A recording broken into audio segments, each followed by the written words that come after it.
Happy Tuesday, everyone. I want to talk about sexless marriage. We all been through it, right? And a lot of people are ashamed to talk about it or discuss about it. A lot of people are embarrassed to talk about sex. Sex used to be taboo, that people were very uncomfortable talking about sex. But now we're in 2025 and sex is just very out there. And it's okay to talk about sex. And it's okay, to say that you're in a sexless marriage. And there's nothing to be ashamed about. Sometimes couples they go through this bump on the road that sex is just not really a factor in their life because they have other things to take care of. We're going to dive in and we're going to talk about more and how to overcome sexless marriage. So welcome back, everyone, to That's It.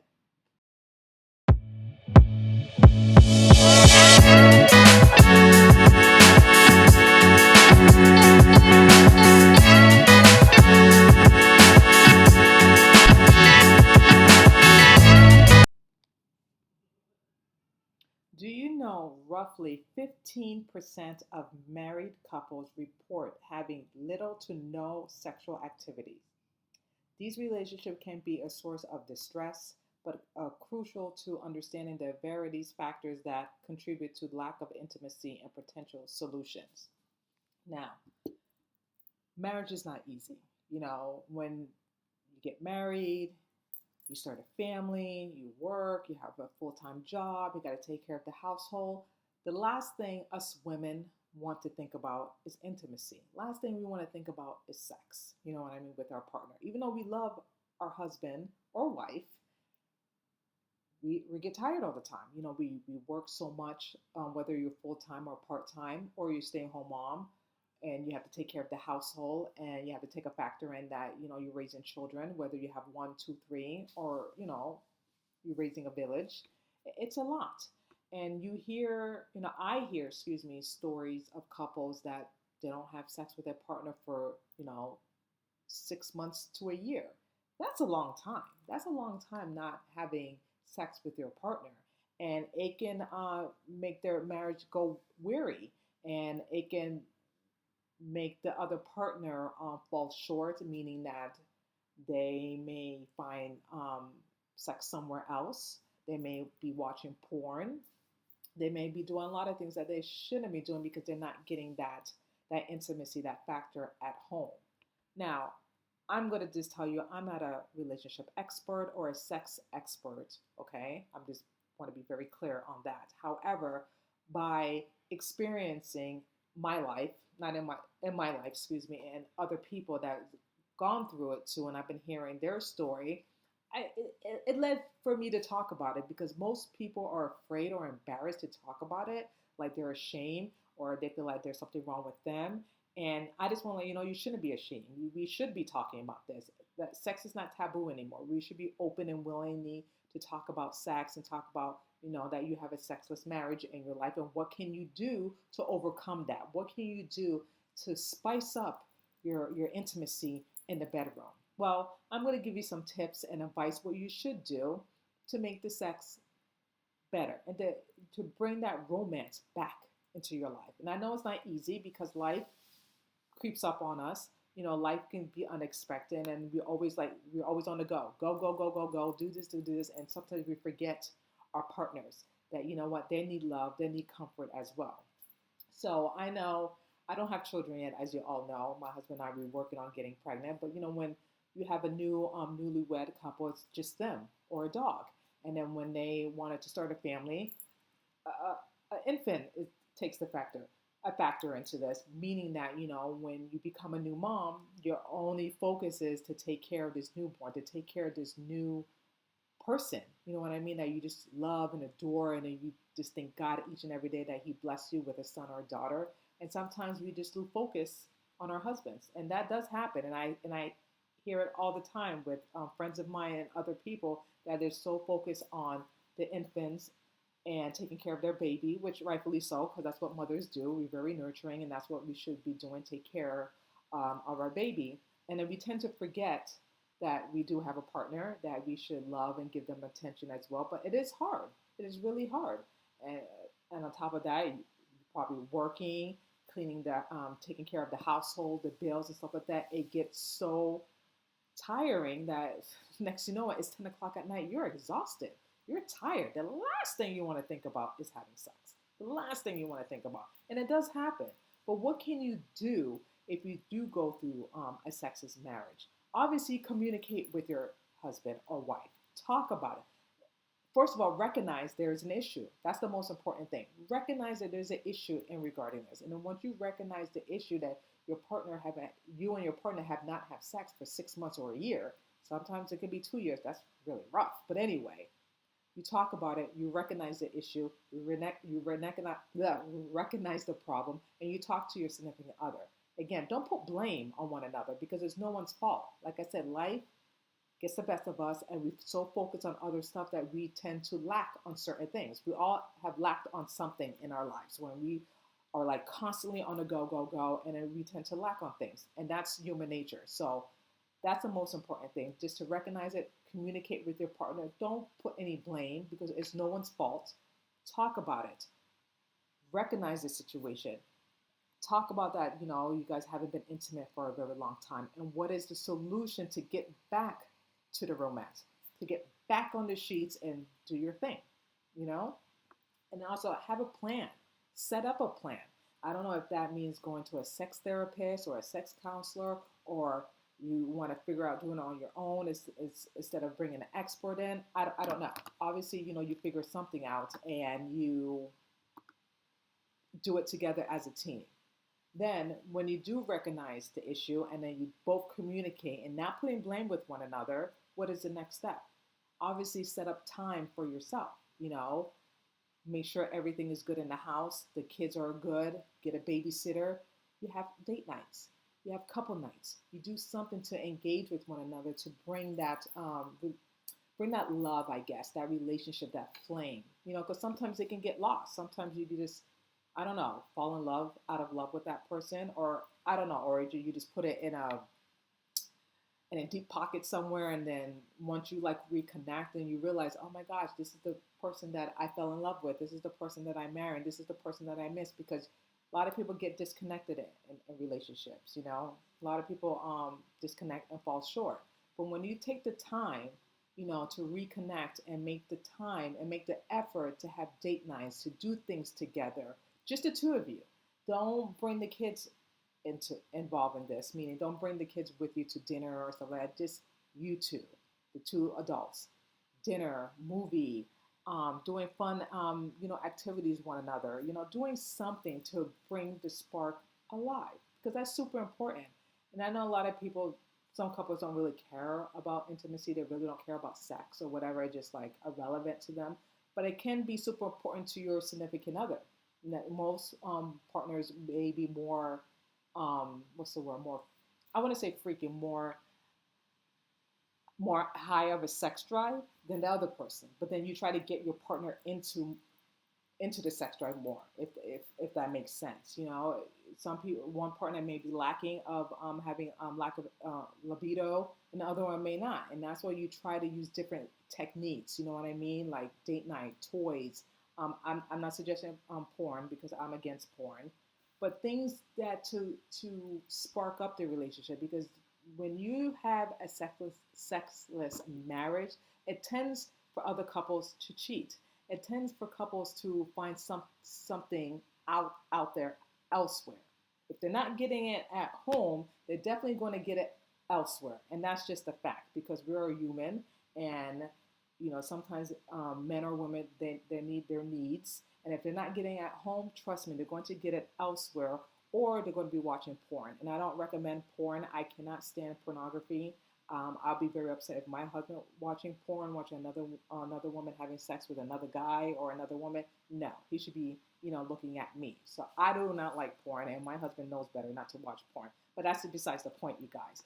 My thing is, if you don't have that connection, if you don't have that intimacy, that partner of yours is going to get it from somewhere else, and you don't want that to happen. That's why a line of communication is very super important. It's super important to to talk to one another, to be open. Don't pass any judgment. Don't even blame one another, but just to communicate and also put in the work. Just like you put in the work in marriage, just like you put in the work in your job, put in the work of cleaning, taking care of your household, taking care of your kid, is the same thing in a marriage and the same thing in the bedroom. We have to put in the work in order for the relationship to get better and to involve as well. But if you don't put in the work and you just do the bare minimum, then nothing's going to change. Nothing's going to happen. So it's super important to do that. Also, awareness is just to change your I know sometimes, lifestyle change. And when people go through stress, fatigue, lack of time, like I said, can contribute and it declines the sexual activities. That's a big factor which you want to change as well. Also, what else I saw that I wanted to discuss about emotional distress. Individual and sexless marriage may experience feeling loneliness, rejection. No one doesn't like rejection. Rejection is the worst. I don't like feeling rejected by anyone, let alone my husband. You know what I mean? So it's super important not to make your partner feel rejected. They want that love. They want that comfort. They want that intimacy, that love, that passion that just burns inside of you. You know what I mean? Us women want that, and men too. We all need love. We all need that. And then when we don't have that, then we feel lonely. Some women feel depressed. They feel like they don't feel like they're attractive enough, especially when you're a new mom and your body's starting to change and you feel like your body's not the same how it was when in your 20s and your 30s, maybe in your 40s. And when you just gave birth to a newborn, your body starts to change and it takes time to bounce back. However, that doesn't mean I'm saying this to men as well, it doesn't mean that your wife is not beautiful or your girlfriend is not beautiful. It just they're going through some changes in their life. And, once they have their baby, it takes time for their body to bounce back. It takes time for them to feel confident and beautiful and sexy and alive. Doesn't mean that they don't want to have sex with you guys. It's just that, they're going through some stuff like postpartum and stuff like that. And it takes time for it to bounce back. And on top of that, you can't have sex for a couple of weeks anyway after you gave birth, whether it's vaginal or a C-section. But my whole point is, once that stage is over and then your body gets back to the way it was, it's always super important just to, have that intimacy open. Communicate with your partner. Tell your partner how much you love them and how much you love everything about them. Take the time, like I said, to have date nights, to do fun activities, whether it's, regular, normal activities, sexual activities, as long as with the both of you guys, that's all that matters. And do the fun things that you normally did before, life obviously took over and just made things a little bit busier and hectic, which I get, you know what I mean? Like nothing is easy in life, but it's all about having balance. You always have to check your check and balances and make sure that everything is in place. Just like us women, we always have to check our household, make sure our household is good, make sure our bills are paid, make sure the kids are taken care of, fed, and everything, so we don't, kill our kids, God forbid. And it's the same thing with our husband and wife. We got to make sure they're good and make sure they're taken care of and make sure their needs and wants are fulfilled as well. And I know it's not easy. It's very difficult because you just don't, that's the last thing, like I said, you want to do is have sex. You get tired. At 10 o'clock, you just want to go to bed. You don't want to be romantically, doing something. You just want to go to bed and tired. That's okay too, but don't make it a consistent out of it. You know what I mean? And I'm saying it to myself too because I'm guilty of it.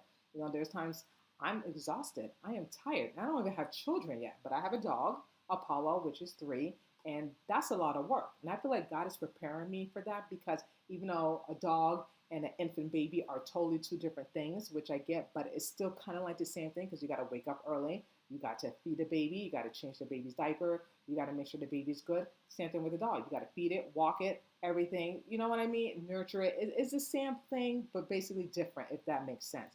And it's a lot of work. Plus, you work full time. Plus, you got to take care of the household. Plus, you got to do this and that and that. After that, it's like 9 o'clock, 10 o'clock at night, you're exhausted. The last thing you want to do is be intimate with your significant other. And I get it. But however, it's important to take the time and to take initiative to do something to bring that spark alive because you don't want a sexless marriage. You don't want your husband or your wife to stray, to give them an excuse to cheat, even though they shouldn't cheat at all. Because look what happened to that CEO. He went on a date with his HR woman, and look what happened. a Coldplay concert, and he just Coldplay, Chris Martin just ratted him out, and he ducked down. She covered her face. The other girl, the other woman, excuse me, she was red like an octopus. Okay, red as an octopus. She couldn't do anything. She couldn't do anything. What can she do? At least she's brave enough to stand there and laugh, even though she was like saying, "Oh my gosh, awkward." And what can she say? She just laughed, even though she was red like an octopus. Not an octopus, a lobster. Excuse me, a lobster. I'm saying an octopus. Octopus is not red. What am I thinking, Cheryl? What are you thinking? A lobster. She was red like a lobster. Okay, but she's staying there. She took it. While these two, Andy ducked down, and Kristen, she covered her face and turned around. But anyway, obviously with that gentleman, with that guy, obviously there was something missing in their marriage for in order for him to cheat. And same thing with her. She cheated on her husband with her boss, basically. She's the HR and he's the CEO, which is totally inappropriate. And I know I'm going off topic here, and I already spoke about this before, but my thing is it's just so inappropriate. You know what I mean? And what happened to them? What happened to their marriage that they had to go step out of their marriage and cheat on one another when both of them were still legally married? So obviously something was missing. And my thing is, you don't want to go through that situation. Did he communicate with his wife? Did she communicate with her husband that there was something lacking? I don't know. I'm not in their household. I wish I was a fly on the wall to hear what both parties had to say, if they did communicate with their significant other. I'm not sure. But that's the most important thing, is to communicate so it doesn't lead to what happened to this guy and this woman. And they're both scumbags, I have to say. Both scumbags. But anyway, to do that to their significant other. But you don't want that to lead to that point. That's why it's super important to communicate, to talk about it. Do not put blame on one another and try to fix the solution, fix the problem, because sex is important. That's the main important in a relationship. I know a lot of people say it's not everything. Well, yeah, maybe to you, but some people, I'm not saying it's everything, but it's important. It's healthy. You know what I mean? You don't want just to be in a marriage and just raising kids and working full time and just not have any intimacy with your husband or your wife. To me, that's boring. But I get it. You know, life gets in the way when we're doing so many things and we get tired, but we have to put the effort. It's like we put an effort in waking up every morning to go to work. It's like we put an effort in to put gas in our car for our vehicle to go to A to Z.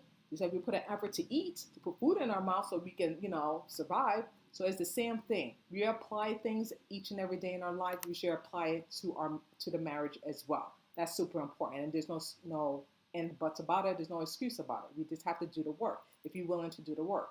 And communication is so important. It's the key of everything. Instead of like holding it in and not communicating, getting mad, getting frustrated, and trying to find it elsewhere by watching porn or seeking it from somebody else, one of your co-workers. I don't know. But let me know what you think and your thoughts. And I just wanted to talk about this. And it's super important to keep an open mind, to have this conversation. And like I said, sex should not be taboo. It should not be nothing to be ashamed of. It is super important and it's healthy in a relationship. And people should talk more about it and be open about it. And there's nothing to be ashamed of. If you haven't had sex for a very long time, okay, address it. Talk about it. If it's with a group member or if it's your pastor or your friends, anybody, it's okay. There's no judgment, and no one should judge you because no marriage, no relationship is perfect. There's going to be ups and downs. There's going to be some good times and some bad times. That's just part of life. But the question is, what do you do in a situation like that? If you come across that, or if that's happening in your life right now, what do you do about it? That's the main thing. And that's all I have to say about that. Let me know what you think about this video. And if you like it, please like, share, and subscribe. And I really appreciate each and one of you just listening to what I have to say. Thank you so much for watching. That's it. And I will see you guys next time. Bye.